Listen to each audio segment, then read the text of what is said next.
Alright, so you just got into UCLA, or you wanted to go to UCLA, and you're just looking for information about the UCLA dorms on campus. And you stumbled across this video. Welcome, howdy, I'm Zeemo, current student at UCLA, and I mainly created this channel because I wanted to share my experiences with those who are eager to get accepted or have already gotten accepted to UCLA. So if you're applying to UCLA, I wish you the best of luck. If you get waitlisted, don't worry about it. I was actually put on the waitlist. I stuck through it, and what do you know? I got accepted into UCLA. You never know what might happen. If you were lucky enough to skip that process entirely, get straight into UCLA, congratulations. Welcome to one of the best universities in the United States. Anyway, you wanted to know about UCLA on-campus dorms, and I've got some answers for you. Also, a slight spoiler, this video will heavily be biased towards one of the types of dorms. You'll just see which one it is. Alright, so first things first, if you get accepted into UCLA, you're gonna have to fill out a housing application on the housing portal over the summer. This housing portal will be on the My UCLA website. You'll just log in using your credentials. When you get accepted into UCLA, they'll send out an email with those credentials, just so you know. Anyways, in this application, you're going to have to rank your preferences of where to live on the hill, which is what we call our buildings, our little community on the hill away from campus. So, there are multiple types of dorms at UCLA. You got the classics, you got deluxes, you got the plazas, and you got the suites. Now, originally, when I filled out the housing application the first time around, they had single pods, they had doubles, they had triples.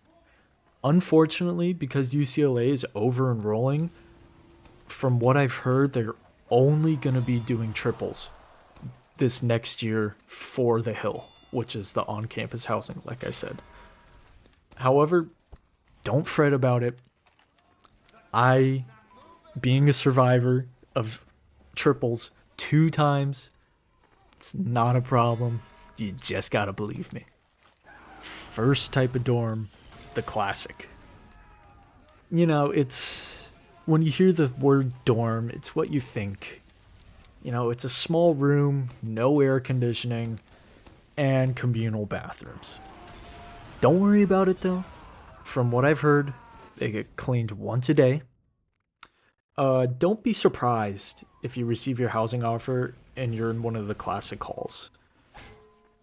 It's the most common for the first years, and especially Hedrick Hall. Hedrick Hall is by far the most common place for the first years to go.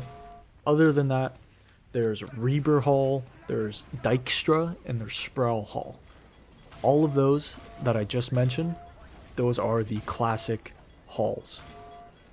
Next on the list, deluxes. These are newer types of dorms to UCLA. They are slightly larger room sizes than the classics. They come with air conditioning too, which is pretty nice, but most of the time you really don't need it because, Southern California, the weather really doesn't change all that often, but it's not a necessity. But it's still nice to have here and there. Anyway, the downside, deluxes. They still have communal bathrooms. Which, from what I've heard, it's not that big of a deal. Like the classics though, they get cleaned once a day. The deluxe buildings on the hill are Sproul Cove and Landing, so Sproul Landing, Sproul Cove, like I said. Olympic and Centennial, and then as well as Hawley, but I would not worry about Hawley at all. That dorm building is specifically for the transfer students. So if you're an incoming first year student, like I said, don't worry about Hawley. I'm gonna skip around here for a moment. I'm gonna talk about the suites next. The suites are kind of like a miniature apartment. You kind of have a main living area. You can fit TV in, a pretty decently sized table. There is no kitchen though. After all, you're still on the hill, you're tied to a meal plan. The suites have kind of like a long hallway with a bathroom, and then within that same hallway is your rooms. You'll have like 3 guys in one room. You'll have a bunk bed and a loft, and you'll basically just have 2 of those in the suites. There's 2 types of areas that have these suites. There's Saxon and there's Hitch. Hitch is older than Saxon, so Saxon is a lot more popular. And from the horror stories that I've heard from Hitch, there's been mold, there's been cockroaches, but it's still a suite. Alright. On to the last main type of dorm.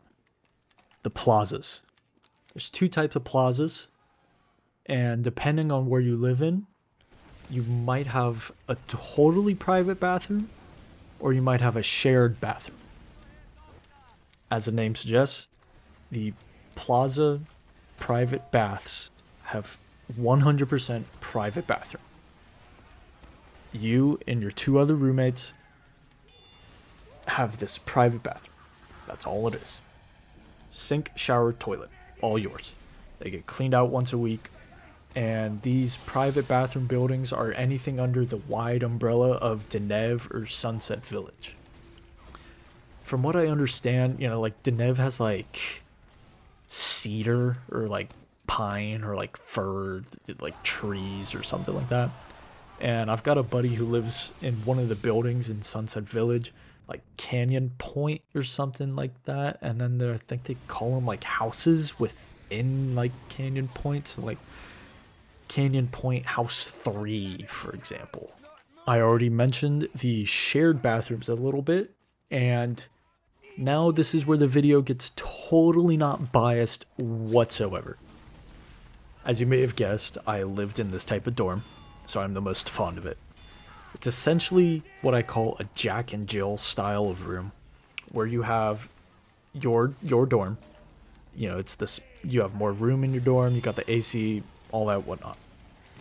And the bathroom actually connects to your neighbors. So there's 2 dorms sharing one bathroom.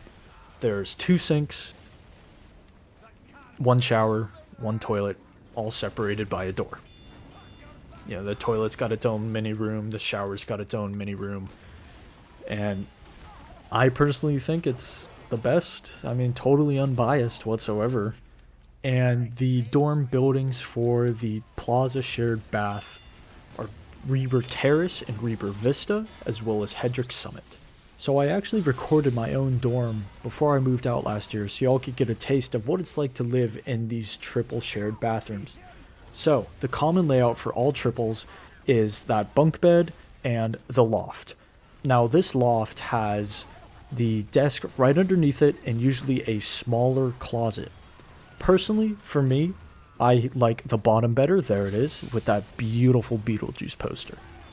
Now, the corridor of the dorm was a little more customizable than I think most other dorms were, because we actually used one of the desk shelves as a shoe rack. And now, showing my own closet from last year, I was able to store all my shoes at the top, which the loft closet cannot do. There is a little more room at the bottom to fit my laundry bag and some extra clothes. There are 2 drawers underneath, and this is just how I styled my closet. It is totally up to you. A little more on the specifics of the storage space. There are 2 drawers underneath the bottom bunk.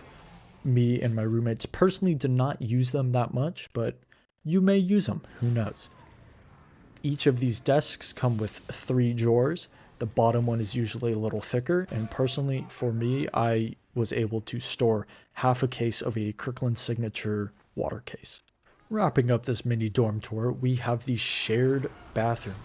Now, the mirror on the side functions as a medicine cabinet, so you're able to store your toothpaste, mouthwash, cologne, perfume, what have you. And underneath the sink You have a pretty good amount of space to store some triple stack carts, and it is symmetrical on both sides. As I mentioned, there are 2 sinks. And in this door, we have the toilet, which is its own separate room, and you're able to lock the door for your own privacy. And I apologize that I was not able to get a recording of the shower, since one of my dorm mates actually was taking a shower in the process of recording this. But it's a pretty decent shower, I would say. It has 2 towel racks and a single hook, and yeah, that's about it. Going on a little bit of a tangent here, your dorm view really is up to the luck of the draw. And I got unlucky. I was given a really shitty view my first year. I was assigned to the 3rd floor of Reaper Terrace, and I got to stare at the trash collection area of Hedrick Hall every single day. Every single morning, I woke up to the sound of trash trucks collecting yesterday's garbage. In addition, there was a streetlight that never turned off. So if we didn't close our blinds, our lights would still practically be on because of this goddamn streetlight. As you can tell by these photos, this streetlight really was just so in front of us, and it was just so annoying. I mean, like, I really don't understand the purpose of this streetlight. It's not even close to the street. I mean, yeah, there is a door. I think there's a fire exit below us. But it doesn't need to be that bright. Like, it was just so terrible to look at this thing every single night. Because if we wanted to keep our blinds open, we literally just could not because of this goddamn streetlight. Anyway, that's going to wrap it up for me and this video about the UCLA dorms. I hope you learned something, and to the future students, I hope I helped you create some preferences about where you want to live your first year of university. Hope you have a great rest of your day. Thank you for watching, and if I do create more videos, I hope to see you soon.